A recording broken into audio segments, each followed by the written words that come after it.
Un whisky, un double. Vous avez pas vu Herman? Et vous? Vous avez pas vu Herman? Allez gars, faites un effort. Petit, grande gueule. Énormément de talent, énormément de talent. Bande de fainéants. Ivrogne. Bon, ça vient ce verre?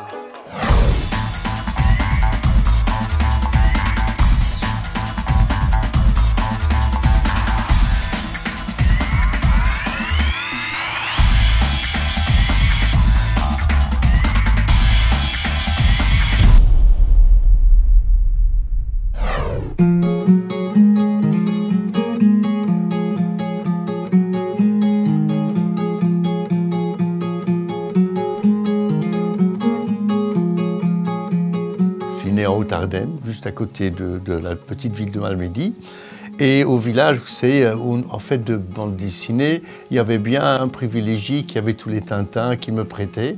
Mais je ne dessinais pas de bande dessinée et je ne crois pas que j'avais l'intention de faire de la bande dessinée. Je dessinais en revanche. La nature est une chose, je dirais, incontournable. Elle m'a marqué toute ma prime jeunesse. Lorsque je dessine la nature, notamment dans les Tours de Bois-Maury, ma série Moyen-Âge, eh bien indéniablement on voit que j'ai fréquenté la forêt et que ce n'est pas du tout un parc vaguement interprété en forêt.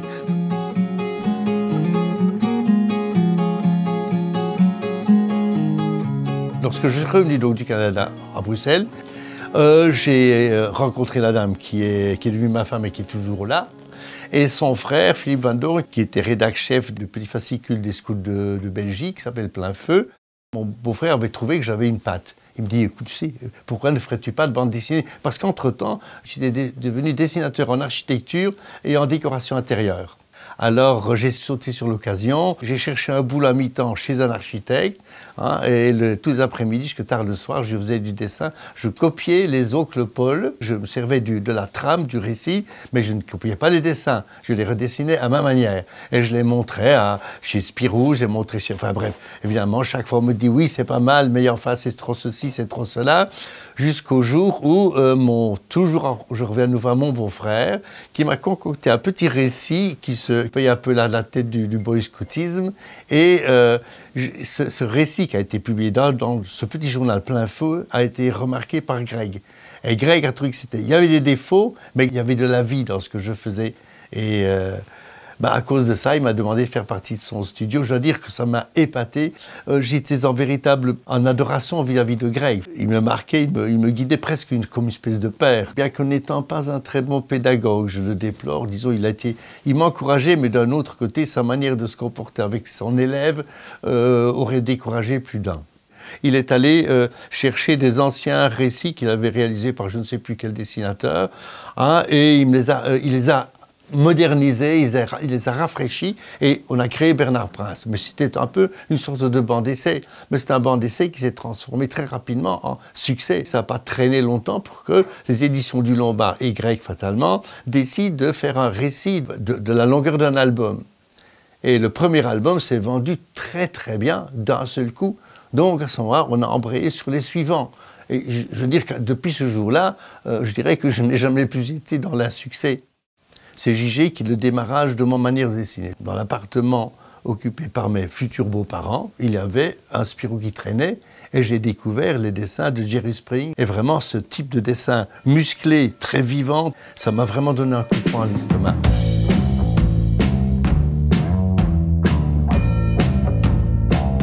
Entre-temps, Pierre Pelot, qui écrivait les bouquins de Dylan Stark, avait vendu aux éditions Lombard 2 de ses récits découpés en chapitres, illustrés par moi. Il a beaucoup aimé ma manière d'illustrer le personnage de Dylan Stark et a envoyé un scénario aux éditions du Lombard pour que je procède à la fabrication d'un récit de Dylan Stark. L'ennui, c'est que moi, je n'ai pas vu ces scénarios. Seulement Greg les a vus. Et Greg, en revenant du studio, m'a dit comme ça, d'un air un peu badin, j'ai reçu un scénario de Pierre Pelot, dont vous avez illustré des aventures dans le journal. C'est pas très bon, il dit. Et puis tout dit, mais moi, je vais vous faire un scénario. Et moi, bête comme tout, J'étais vraiment, fallait-il que je sois couillon. Je n'ai pas compris que dans le fond, il ne voulait pas que Pierre Pelot me donne entre dans le cirque, quoi. Mais à ce moment-là, Pierre Pelot, en toute justice, m'a dit, mais écoute, tu sais, on pourrait peut-être recommencer. Je lui ai dit, c'est trop tard, Pierre. Je travaille avec mon fils. Ça remplit moitié de l'année avec moi-même, comme je dirais, et l'autre moitié avec le fiston. Il n'y a pas de place pour un troisième personnage sur le banc. Il n'y a rien à faire. C'est un peu dommage. J'aurais voulu faire quelque chose avec lui, mais c'est trop tard.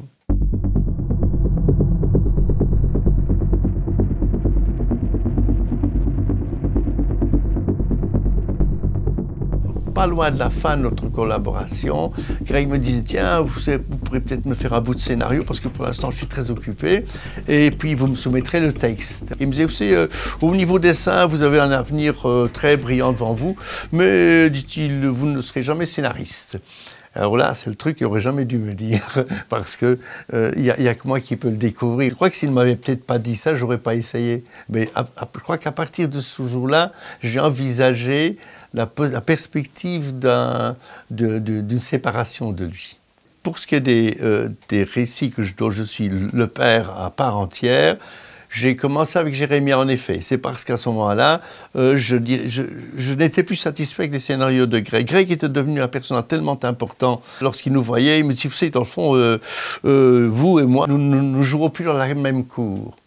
Autrement dit, il commençait un peu à négliger les scénarios qu'il me fournissait parce qu'il était trop sollicité, il faisait des scénarios pour un tas de gens. Mais moi, j'ai mal pris la chose parce que je me suis dit que si c'est comme ça, il va me nuire à moi-même, quoi. Et je crois que je me suis cru capable de commencer à faire du scénario moi-même. Et c'est à la lecture d'un livre de René Barjavel qui s'appelle Ravage, qui se situe au lendemain d'une catastrophe de guerre thermonucléaire où les gens, après un certain nombre de mois ou 20, sortent des trous et reviennent à la surface comme des taupes. Ouais, ouais. Dans le fond, ça a été le démarrage de ma série Jérémia.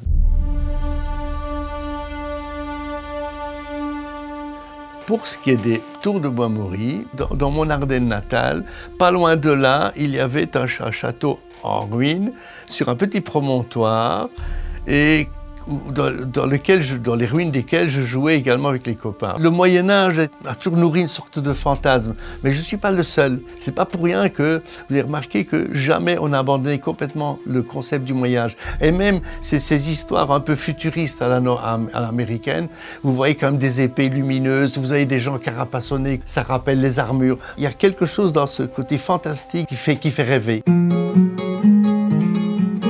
J'ai un rythme de travail assez énorme. Je travaille à peu près 10 heures par jour, souvent 7 jours sur 7. Je crois que si j'allais à l'usine, je ne crois pas que je travaillerais 10 heures, ça c'est certain. C'est une passion, c'est un besoin.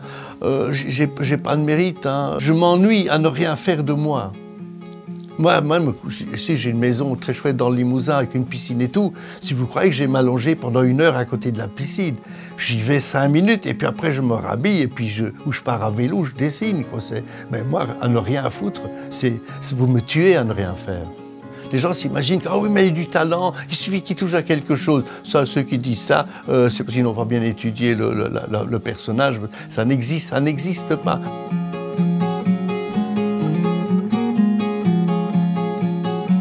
Je ne me lève jamais dans un climat de sérénité. Même la plus petite des cases, j'ai toujours peur un peu de rater quelque chose. Je ne sais pas ce que c'est que la sérénité.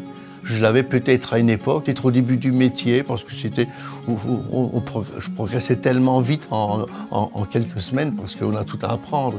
Mais quand on arrive à un certain niveau, vous savez, quand la tête touche le plafond, hein, on se demande si je vais encore pouvoir ne fût-ce que monter d'1 millimètre. L'écroulement arrive à toute manière, quelle que soit la résistance du mur, avec les pluies, le mauvais temps et tout ça, les pierres finissent par se détacher. Pour l'instant, ça ne m'inquiète pas encore. Je m'approche des 80, mais physiquement, vous savez, je me sens très bien, mais je sais très bien que ça va arriver. C'est inéluctable. Bon, je vais me déglinguer, mais j'espère simplement que ce jour-là, je vais me coucher et puis ma bonne étoile va me zigouiller sur place.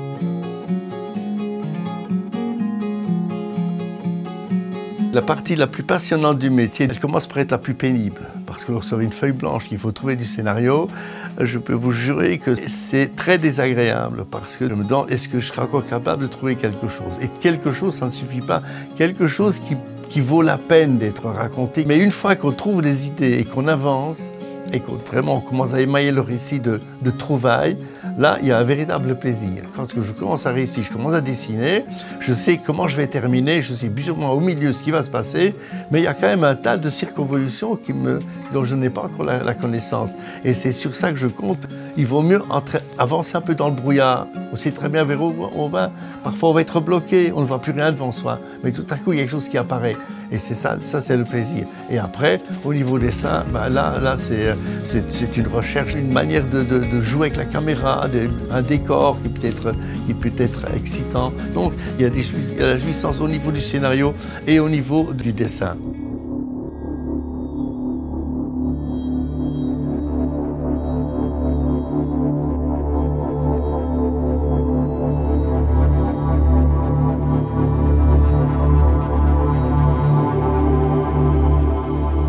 J'aimerais parler de Sarajevo Tango. Je suis allé là, je suis même retourné après la guerre. J'ai vu ce que les Serbes, les Tchetniks qui entouraient la ville, ce qu'ils ont fait à cette ville. J'étais tenu au courant régulièrement et aussi des mensonges des Nations Unies, du M. Boutros-Ghali. Enfin, heureusement, il a eu bonne idée de clamser.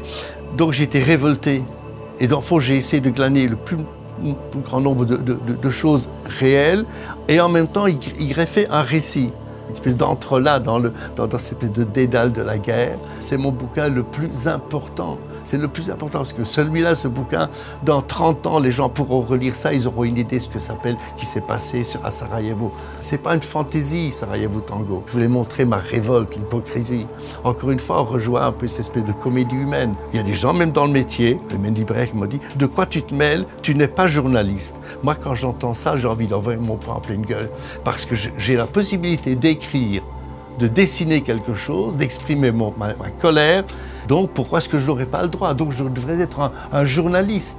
Quand on sait parfois aussi à quel point les journalistes se tordent un peu le bras pour correspondre à ce que le journal exige. Hein, d'accord? Moi, pas question.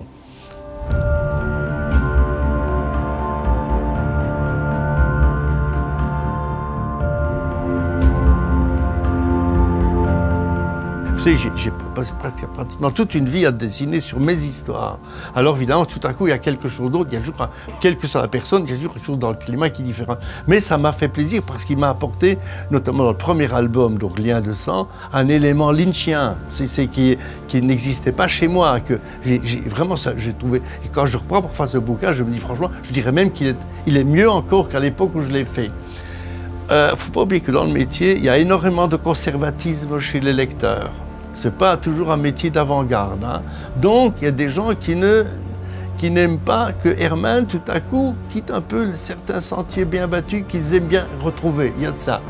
Il y a aussi parfois quelque chose d'un peu perfide. Donc, peut-être même qu'ils sont servis de ça pour m'attaquer, à travers le fils. Je ne sais pas. Donc, somme toute, mon fils a été à deux doigts d'abandonner le métier. Je lui ai dit, écoute, fais surtout pas ça. Si dans la vie, le nombre de gens qui éventuellement te détesteront, tu sais, tu en auras toujours qui essaieront de te démolir. Mais continue ta route, va tout droit, remonte sur le cheval, galope, merde, avance. Ça, c'est mon principe. Et si jamais un jour tu te casses la gueule pour de bon, c'est la vie. Mais c'est pas faute d'avoir essayé. Donc n'est pas de mon cru, c'est-à-dire que je n'étais pas contre le fait de retoucher au western, j'aime bien ce climat. Les grands espaces, les ranges, les maisons un peu déhanchées, des trottoirs qui craquent, ça me plaît assez. Et donc mon fils est venu avec l'idée, m'a relancé l'idée d'une série. Il est certain que j'ai été marqué par les films de Sergio Leone. Il y règne une originalité et un climat qui s'était un peu perdu dans le western américain. Il avait une manière de cadrer qui était allé plus loin au niveau cinéma que même certains films américains. Je ne dis pas que ce soit meilleur, c'était autre chose, c'était plus captivant.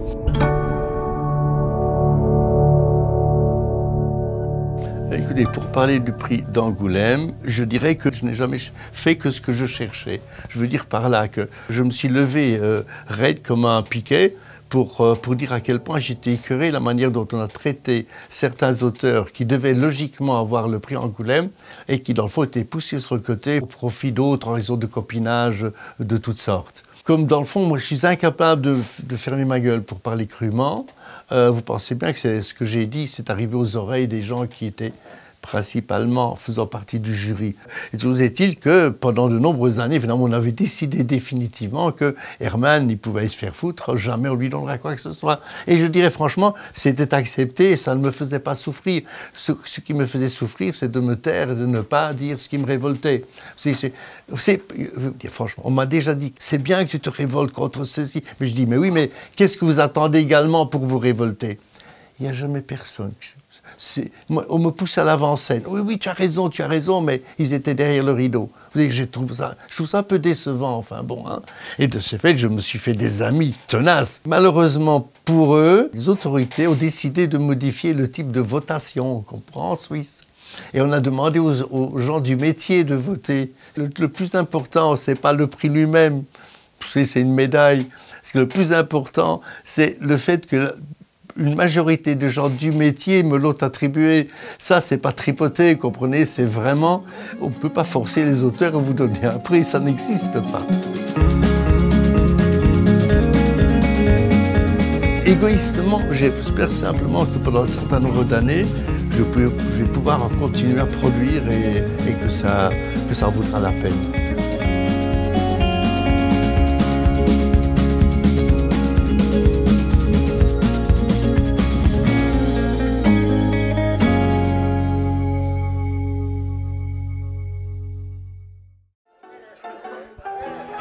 Et j'imagine que moi non plus, je vous dis rien, vous me remettez pas. Vous allez bientôt entendre parler de moi, les gars. Faites-moi confiance, ça va faire un super